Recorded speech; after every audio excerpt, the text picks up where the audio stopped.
నేను మొదటిసారిగా ఈ ఇంపాక్ట్ ప్రోగ్రాంలో పాల్గొంటున్నాను. అది కొంచెం భయమేస్తుంది. అక్కడ గంపనాగేశ్వరరావు ఇందాక డ్యాన్స్ చేయించారు కాబట్టి కొంచెం ఉత్సాహం వచ్చింది.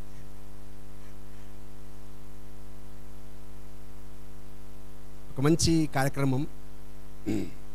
ఇందులో నేను ముందు యోజన, ముందు ప్రణాళిక, ఈ క్వశ్చన్ పేపరు ఇవన్నీ నేనేం సిద్ధంగా లేను. నేను కేవలం జనరల్గా మీతో మాట్లాడడానికి ఇక్కడికి వచ్చాను. గత 27 సంవత్సరాలుగా నేను సామాజికమైనటువంటి రంగంలో పనిచేస్తూ సుమారు ఒక 400-500 గ్రామాల్లో పర్యటించి రైతులు, చేనేత కార్మికులు,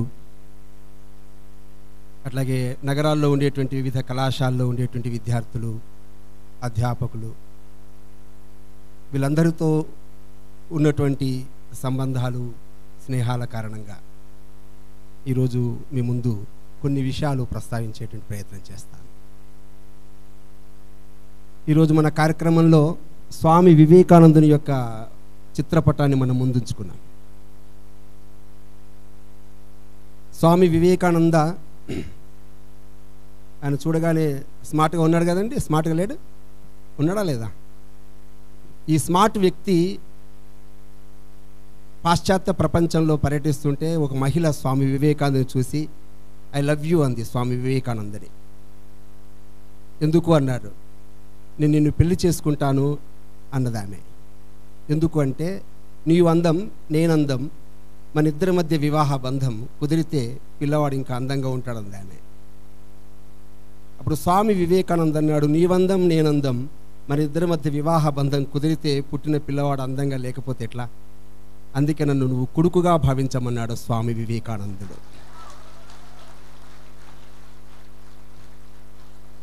ఆ మంది మా పాశ్చాత్య ప్రపంచంలో మగవాళ్ళకి వల వేస్తే కాళ్ళ దగ్గర పడతారంటే స్వామి వివేకానంద చెప్పాడు, మా దేశంలో అలా పడరు, ఎందుకంటే మా అమ్మ నేర్పిన సంస్కారం అని చెప్పాడు స్వామి వివేకానందుడు.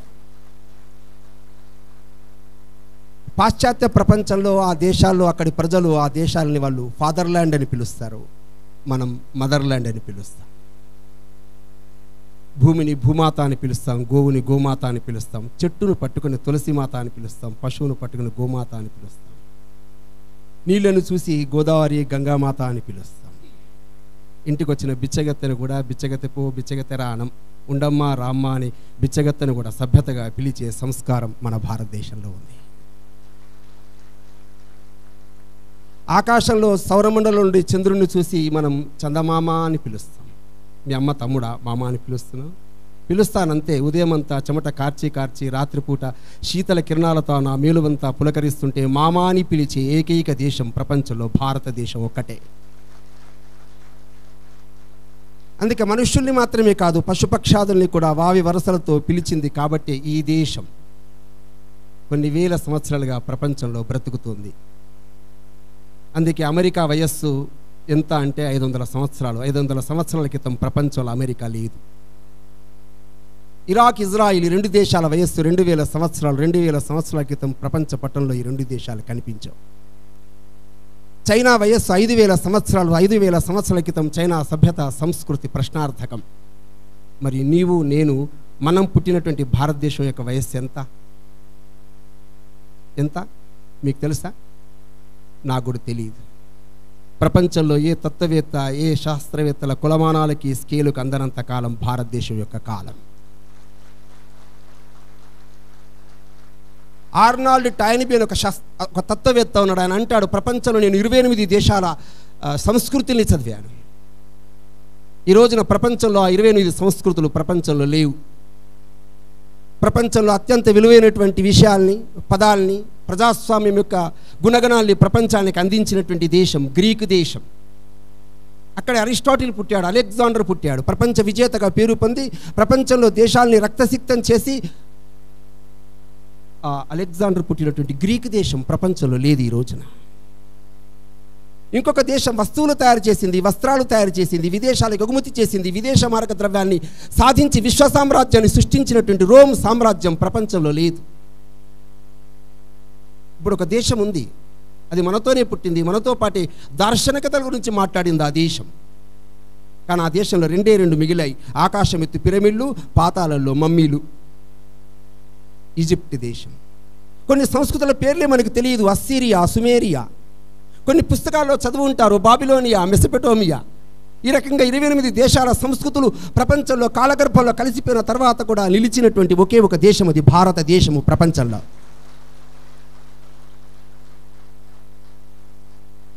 ప్రపంచంలో ఈ రోజున కనిపిస్తున్నటువంటి దేశాలు అగ్రదేశాలు. ప్రతి దేశం ఇంకొక దేశం మీద దాడులు చేసింది, దండయాత్రలు చేసింది. మీకు తెలిసిన ఆ ప్రపంచంలో ఒకే దేశం వేల సంవత్సరాలుగా ఏ దేశం పైన దాడి చేయనటువంటి దేశం భారతదేశం. అమెరికాలో ఉండేటువంటి ఒక చైనా రాయబారి చెప్తాడు, 200 సంవత్సరాల పాటు మా చైనాని భారతదేశం పరిపాలించింది అంటాడు ఒక పుస్తకంలో. ఇలా అని అడిగితే అసలు మేము ఎప్పుడు చైనా పైన యుద్ధం చేయలేమని. అప్పుడు ఆయన చెప్తాడు, 200 సంవత్సరాలు మా యొక్క చైనీయుల మనస్సులో బుద్ధుడు ఉన్నాడు, అతని ప్రబోధించినటువంటి కరుణ ఉంది, సమత ఉంది. అందుకే 200 సంవత్సరాల మా యొక్క హృదయాల్ని గెలిచినటువంటి దేశం భారతదేశం.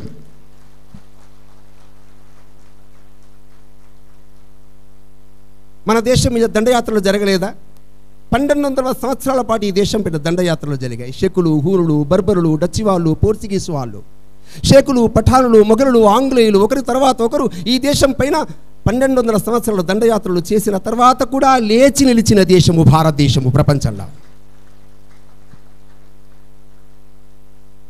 కారణం ఏమిటి?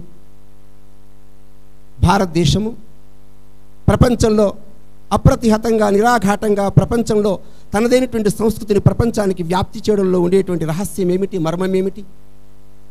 2 అక్షరాలు ప్రపంచాన్ని నడిపిస్తుంది భారతదేశం. 2 అక్షరాలు కలిగిన వ్యక్తి భారతదేశాన్ని పరిపాలిస్తున్నాడు. 2 అక్షరాలు కలిగినటువంటి వ్యక్తి భారతదేశం యొక్క సంస్కృతిని ప్రపంచంలో పరివ్యాప్తితం చేస్తున్నాడు. ఎవరా 2 అక్షరాలు కలిగిన వ్యక్తి? ఎవరు? ఆ 2 అక్షరాలు కలిగిన వ్యక్తి ఎవరో కాదు, మన అమ్మ. అమ్మ అనే 2 అక్షరాలు. అమ్మకి ఇంగ్లీష్ రాదు, అమ్మకి ఈక్వేషన్లు తెలియదు, అమ్మకు గ్రామర్ తెలియదు, అమ్మ బీటెక్లు ఎంటెక్లు చదవలేదు. కానీ అమ్మ నాన్నతో, అమ్మ కొడుకుతో, అమ్మ కూతుర్లతో, మనములతో, అమ్మ నోములతో, వ్రతాలతో, అమ్మ పండుగలతో, అమ్మ ఇంటికి వచ్చిన డబ్బును పొదుపు చేసి ఎక్కడ ఏది వాడాలో చెప్పగలిగేటువంటి నిజమైన మేనేజ్మెంట్ గురువును అమ్మని కన్న దేశం భారతదేశం.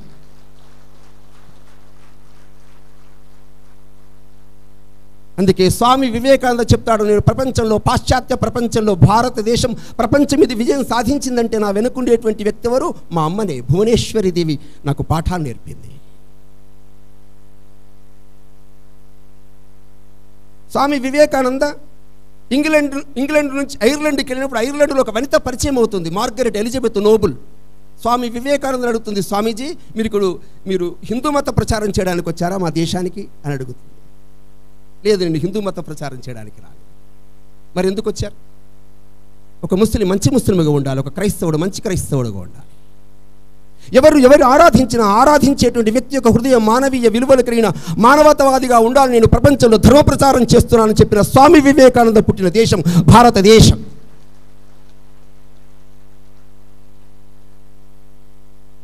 స్వామి వివేకానంద ప్రపంచంలో 4 సంవత్సరాలు పాశ్చాత్య దేశంలో విజయం సాధిస్తున్నప్పుడు ఆయన వెనుక నడిచినటువంటి వ్యక్తులు నిరక్షరాస్యులు కాదు, విద్యార్థులు కాదు, గ్రామీణ ప్రాంతాల నుంచి వచ్చినటువంటి వ్యక్తులు కాదు. బిషప్ యొక్క చర్చి యొక్క అధిపతులు ఉన్నారు, అధిపతుల యొక్క కూతుళ్ళు, కొడుకులు ఉన్నారు, ఆయా యూనివర్సిటీలో చదువుతున్నటువంటి ప్రొఫెసర్లు ఉన్నారు, ఫ్యాకల్టీ చెప్పేటువంటి ఉపన్యాసకులు ఉన్నారు. ఒకరు కాదు, ఇద్దరు కాదు, 2000 మందిని ఆకర్షించి వాళ్ళతో వాదోపవాదాలు చేసి మనలో ఉండేటువంటి మర్మాన్ని, నర్భగర్భాన్ని ప్రపంచానికి పరిచయం చేసి ఆ విధంగా ప్రపంచంలో భారతదేశం యొక్క సాంస్కృతిక గొప్పతనాన్ని ప్రపంచానికి చాటి చెప్పిన స్వామి వివేకానంద 153 సంవత్సరాల తర్వాత కూడా ఇంకా బ్రతుకున్నాడు మన మనస్సుల్లో, హృదయాల్లో. కానీ స్వామి వివేకానంద ప్రపంచంలో, పాశ్చాత్య ప్రపంచంలో తిరుగుతున్నప్పుడు అతనికి భిక్షం పెట్టలేదు, అన్నం పెట్టలేదు ఎవరు కూడా. స్వామి వివేకానంద చికాగో సభలో మాట్లాడినందుకు గొప్పవాడు కాలేదు. స్వామి వివేకానంద ప్రపంచంలో ఉండేటువంటి గొప్ప గొప్ప మేధావుల యొక్క పుస్తకాలు అధ్యయనం చేసిన కారణంగా గొప్పవాడు కాలేదు. స్వామి వివేకానంద చికాగో సభలో 2 నిమిషాల పాటు అనర్గళంగా భాషించినటువంటి కారణంగా గొప్పవాడు కాలేదు. స్వామి వివేకానంద అందగాడు కాబట్టి ఆకర్షించలేదు. ఏ రోజున స్వామి వివేకానంద చికాగో సభలో మాట్లాడాడో, ఆ మాట్లాడిన రోజున ఏ ఇంట్లో రాత్రి నిద్రపోయాడో, ఆ పడుకున్న ఇంట్లో అతనికి ఇచ్చినటువంటి పరుపు మీద పడుకోలేదు. అతను పంచభక్ష పరమాణాలు స్వీకరించేది, ఇచ్చినటువంటి ఫలాలు స్వీకరించలేదు. స్వామి వివేకానంద ఏడుస్తున్నాడు, చిన్నపిల్లలు ఏడుస్తున్నాడు, వెక్కి వెక్కి ఏడుస్తున్నాడు, రోధిస్తున్నాడు. తూర్పున ఉండేటువంటి భారతదేశాన్ని చూద్దామని చెప్పేసి కిటికీ తెరిచి ఆకాశంలో అంతరిక్షం వైపు చూస్తూ, ఓ జగజ్జనని, ఈ అమెరికా వాసులు ఏం పుణ్యం చేశారని చెప్పేసి వీళ్ళకి వినోదాలు ఇచ్చావు, విలాసాలు ఇచ్చావు. నా భారతీయులు ఏం పాపం చేశారని దీనులుగా దుఃఖితులుగా మార్చావు. మీకు తెలిసిన స్వామి వివేకానంద బ్రతుకున్న కాలంలో భారతదేశంలో 23 సార్లు కరువు, క్షామం ఈ దేశంలో ప్రభవించింది. ఈ దేశంలో వాళ్ళ యొక్క రోదనలు, వాళ్ళ బాధలు ప్రత్యక్షంగా తిరిగాడు, చూశాడు స్వామి వివేకానంద. స్వామి వివేకానంద మేధస్సు పుస్తకాల కారణంగా పెంచుకోలేదు. ఈ దేశంలో ఆమూలాగ్రం నడిచి పర్యటన చేసినటువంటి కారణంగా ఆ రోజున ఆ జగజ్జనుని ప్రార్థిస్తూ, అమ్మ, నా భారతీయులకు, నా పేద ప్రజలకి, దుఃఖితులకి, తాడితులకి, దళితులకి, పేదలకి ఏదైనా మార్గం చూపించమ్మా అని వెక్కి వెక్కి ఏడ్చినటువంటి మానవ కరుణార్ద్ర హృదయుడు, కరుణాంతరంగుడు స్వామి వివేకానంద. అందుకే గొప్పవాడయ్యా.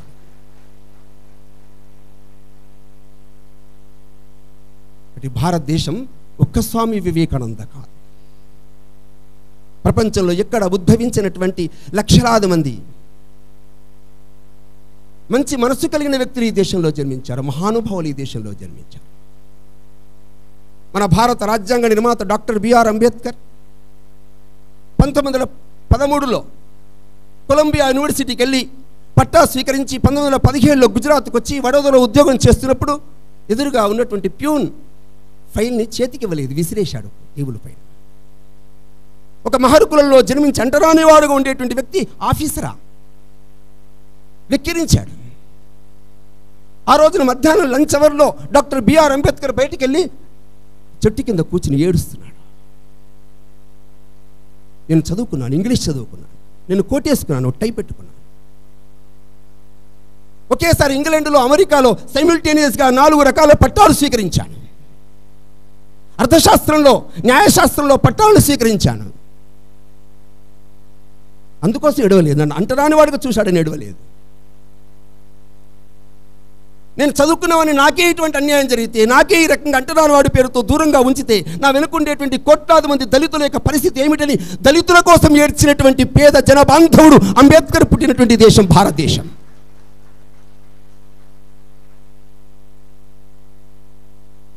ఈ రోజున సుభాష్ చంద్రబోస్ యొక్క జయంతి. 1919లో లండన్కి వెళ్ళాడు ఐసీఎస్ చదవడానికి. 8 నెలలు మాత్రమే సమయం ఉంది, కష్టపడి చదివాడు. అతనికి ఇష్టం లేకుండా వాళ్ళ నాన్న ప్రేరణతో, ఒత్తిళ్లతో వెళ్ళాడు. ఐసీఎస్ చదివాడు, ప్రథమ స్థానం స్వీకరించాడు, 4వ ర్యాంకులో ఉన్నాడు. అదే సమయంలో భారతదేశంలో జలియన్వాలా బాగ్లో వేలాది మంది గుమిగూడి స్వాతంత్రం కోసం మంగళారుస్తుంటే, స్వాతంత్రం కోసం పరితపిస్తుంటే, వేధిస్తుంటే, ఆందోళన చెందుతుంటే ఆంగ్లేయులు డయ్యర్ అమానుషంగా మన భారతీయుల్ని చంపాడు. ఆ సంఘటన తెలిసి అతని హృదయం స్పందించింది. ఐసీఎస్కి రాజీనామా చేశాడు. భారతదేశంలో ఉండే భారత ప్రభుత్వ కార్యదర్శికి పంపిస్తే, అత్యంత విలువైనటువంటి పట్టా ఇది, ఒక మంచి ఉద్యోగం రాబోతున్నది, వదిలిపెడితే ఎలా? స్వీకరించలే. కేవలం నా యొక్క వృత్తి కోసం కాదు నేను జీవించేది, వ్యక్తిగతమైన స్వార్థం కోసం నేను ఈ సమాజంలో పుట్టలేదు, ఒక ఉన్నత ఆశయం కోసం నేను ఈ దేశంలో పుట్టాను అని భావించి ఐసీఎస్కి రాజీనామా చేశాడు. భారతదేశానికి వచ్చాడు, కాంగ్రెస్ అధ్యక్షుడయ్యాడు. 1939లో ప్రపంచంలో జరుగుతున్నటువంటి 2వ ప్రపంచ యుద్ధం. ఆ 2వ ప్రపంచ యుద్ధంలో ఆంగ్లేయులు తలమునకలై కూర్చున్నారు, యుద్ధాలు చేస్తున్నారు వాళ్ళు కూడా. అదే సమయం అనుకున్నాడు. గృహ నిర్బంధం చేసినటువంటి రోజున సుభాష్ చంద్రబోస్ 69 మంది పోలీసులు పహారా కాస్తుంటే వాళ్ళ మధ్య నుంచి పారిపోయాడు. ఆఫ్ఘాన్ చేరాడు, కాబూల్ చేరాడు, కాబూల్ నుంచి పెషావర్ చేరాడు, పెషావర్ నుంచి రష్యా చేరాడు, రష్యా నుంచి బెర్లిన్కి వెళ్ళాడు. 1 సంవత్సరం పాటు హిట్లర్ కోసం చూశాడు. హిట్లర్ ఎదురుగా కనబడిన తర్వాత ఏమన్నాడో తెలిసిన? భిక్షమెత్తలే, దేవరించలే, నా దేశానికి సహాయం చేయవా అని అడగలే. హిట్లర్ అంతకుముందు ఒక పుస్తకం రాశాడు. ఆ పుస్తకంలో భారతదేశం గురించి నిందావాక్యాలు రాశాడు. అన్న ప్రశ్న ఇదే అడిగాడు, మీరు పుస్తకంలో మా భారతదేశం గురించి ఎందుకు నిందించారు అని అడిగాడు. ఆశ్చర్యపోయాడు హిట్లర్. నా దేశానికి వచ్చి ఒక్కడివే వచ్చావు, నేనేమైనా నిన్ను చేయగలను. ఇప్పుడు భారతదేశం మీద ఉండేటువంటి మమకారం, భారతదేశం పైన ఉండేటువంటి దృఢమైనటువంటి గౌరవం హిట్లర్ చూసి పొంగిపోయాడు. అప్పుడు చేయి కలిపాడు. 20,000 మందితో ఆజాద్ హింద్ ఫౌజ్ తయారు చేశాడు. అక్కడి నుంచి 25,000 కిలోమీటర్లు జలాంతర్గామిలో సముద్రం గర్భంలో నుంచి జపాన్ చేరాడు. 40,000 మందితో సైన్యం నిర్మాణం చేశాడు. 1943 అక్టోబర్ 21వ తేదీన భారతదేశంలో అండమాన్ నికోబార్ దీవుల్లో త్రివర్ణ పతాకం ఎగరేశాడు. గుర్తుపెట్టుకోండి, 1947లో ఈ దేశానికి స్వతంత్రం వచ్చినప్పుడు జవహర్లాల్ నెహ్రూ ప్రధానమంత్రి ఎర్రకోట మీద త్రివర్ణ పతాకం ఎగరేస్తాడే, అంతకుముందే 4 సంవత్సరాల ముందు భారతదేశం మీద త్రివర్ణ పతాకం ఎగరేసినటువంటి అనధికార ప్రధానమంత్రి సుభాష్ చంద్రబోస్ పుట్టిన దేశం భారతదేశం. ఎంత దృఢమైనటువంటి విశ్వాసం ఉండాలి. ఒక్కడే వెళ్ళి 40,000 మందితో భారతదేశం మీద దాడి చేయడం అంత సులభమైనటువంటి విషయం కాదు, సాధ్యమైనటువంటి విషయం కాదు. అతని జయంతి జరుపుకుంటున్నాం ఈ రోజున. ఎందరో మహానుభావులు ఈ దేశంలో జన్మించారు. భారతదేశం ప్రపంచంలో ఉన్నతంగా ఎందుకు నిలుస్తుంది అంటే ఈ దేశంలో మహానుభావులు పుట్టారు కాబట్టి. వాళ్ళు వాళ్ళ గురించి ఆలోచించలేదు. నేరస్తులు, దొంగలు, స్వార్థపరులకు కూడా క్రమశిక్షణ ఉంటుంది. వాళ్ళు కూడా సంఘటితంగా ఉంటారు. వాళ్ళు కూడా వాళ్ళ ప్రయోజనం నెరవేర్చడం కోసం ప్రయత్నం చేస్తారు.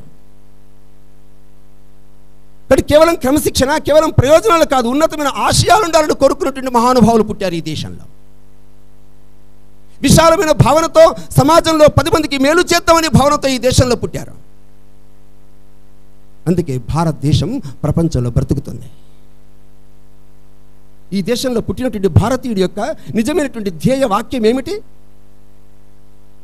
నా దేశం ఎప్పుడో చెప్పింది, పుట్టినప్పుడే నా భారతదేశం చెప్పింది. ఏమిటి ఆ ధ్యేయ వాక్యం? నీ ధ్యేయం ఏమిటి? నీ లక్ష్యం ఏమిటి? ప్రపంచంలో అనుభవపూర్వకంగా తెలిసినటువంటి ఒక వివేకానందుడు, సుభాష్ చంద్రబోస్, డాక్టర్ బిఆర్ అంబేద్కర్ ఇలాంటి లక్షలాది మంది మహానుభావుల జీవితాలే ఆదర్శాలుగా చూస్తే సర్వేపి సుఖినః సంతు సర్వే సంతు నిరామయ సర్వే భద్రాని పశ్యంతు మా కశ్చిత్ దుఃఖభాగ్ భవేత్. ప్రపంచంలో ఎవరు దుఃఖంగా ఉండకూడదు, ఎవరు అనారోగ్యంగా ఉండకూడదు, అందరూ సుఖంగా ఉండాలని కోరుకునేటువంటి దేశం, అందరి కోసం కోరుకునే దేశం భారతదేశం. ఇది నా యొక్క జీవిత ధ్యేయం.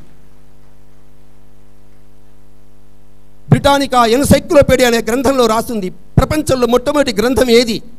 ఋగ్వేదం. అప్పటి వరకు పుస్తకాలు ప్రచురించబడలే ప్రపంచంలో.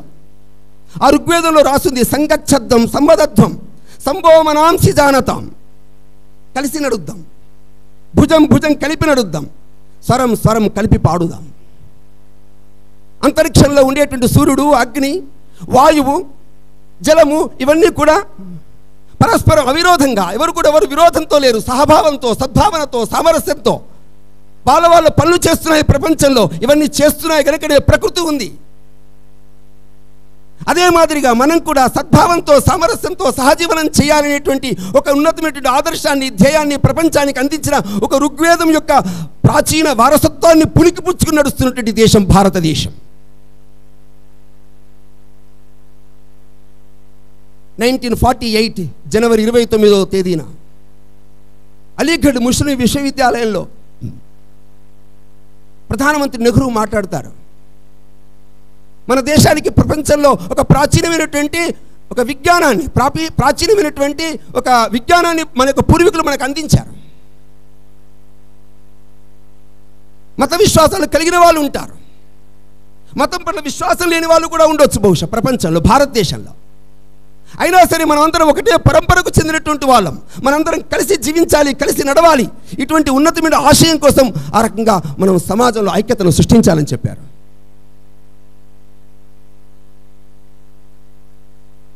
అందుకే భారతదేశం ఇవాళ ప్రపంచంలో ఒక ఉన్నతమైనటువంటి ఆశయాల కోసం ముందుకెళ్తున్నప్పుడు మనం కూడా అందులో భాగస్థులమే ఉండాలి.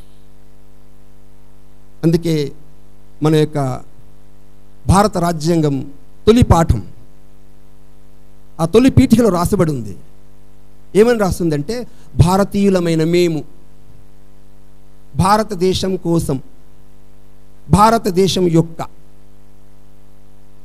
సర్వసత్తాక ప్రజాతంత్ర ప్రజాస్వామ్య వ్యవస్థను రూపొందించడం కోసం ఏకకంఠంతో ప్రయత్నం చేస్తామని రాస్తుంది.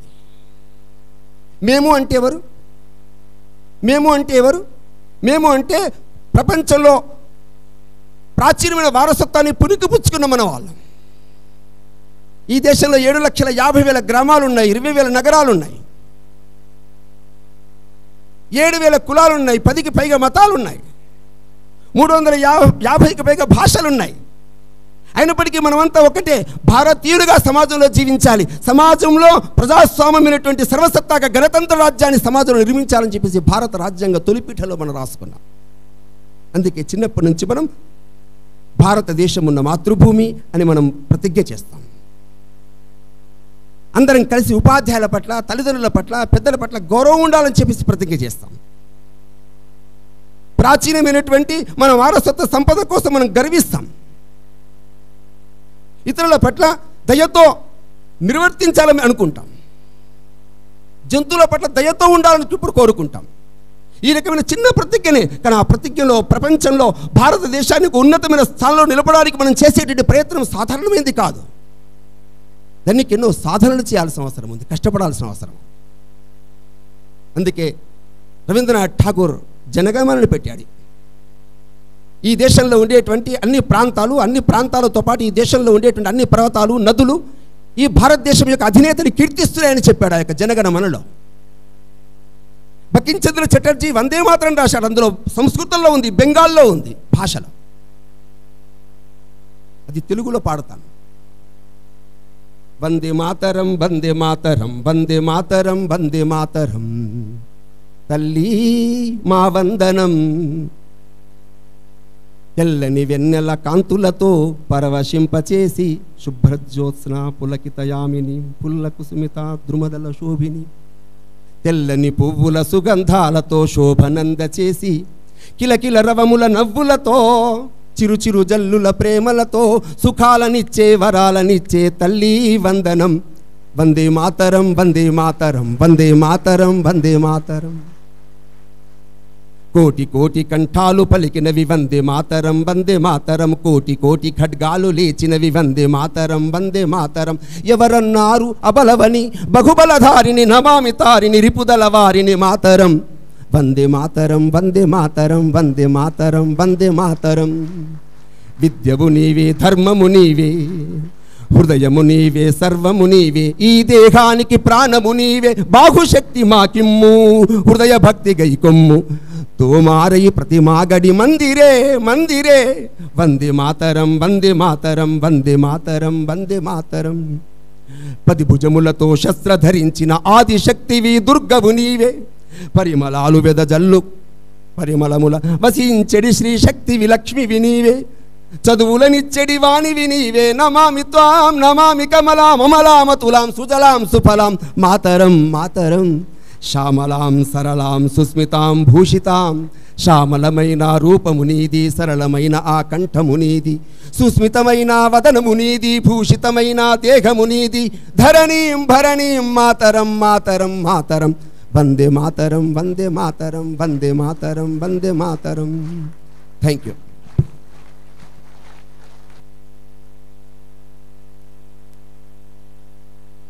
Okay, friends, are you ready?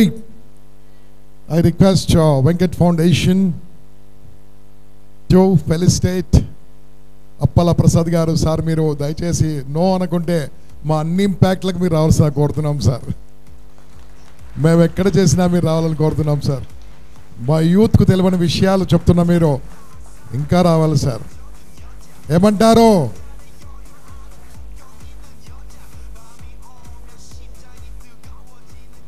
Thank you sir, thank you very much sir. మిత్రులారా, ఇది మన దేశం, ఎంత గొప్ప దేశం. నిన్న మనం స్టార్ట్ చేసేటప్పుడే మీకు చెప్పాను ఎంత గొప్ప దేశమో. మన దేశం గురించి మనకు తెలియదు, మన దేశం గురించి చెప్పాల్సిన అవసరం ఉంది. విదేశీయులు మన దేశాన్ని పాలించి మన దేశ సంస్కృతిని పాడు చేసి ఇటువంటి కోట్లు వేసుకునే సంస్కృతి వచ్చేసి. మిత్రులారా, నౌ మీకు గుడ్ న్యూస్ ఏంటంటే వేణు భగవాన్ ఆల్రెడీ రీచ్.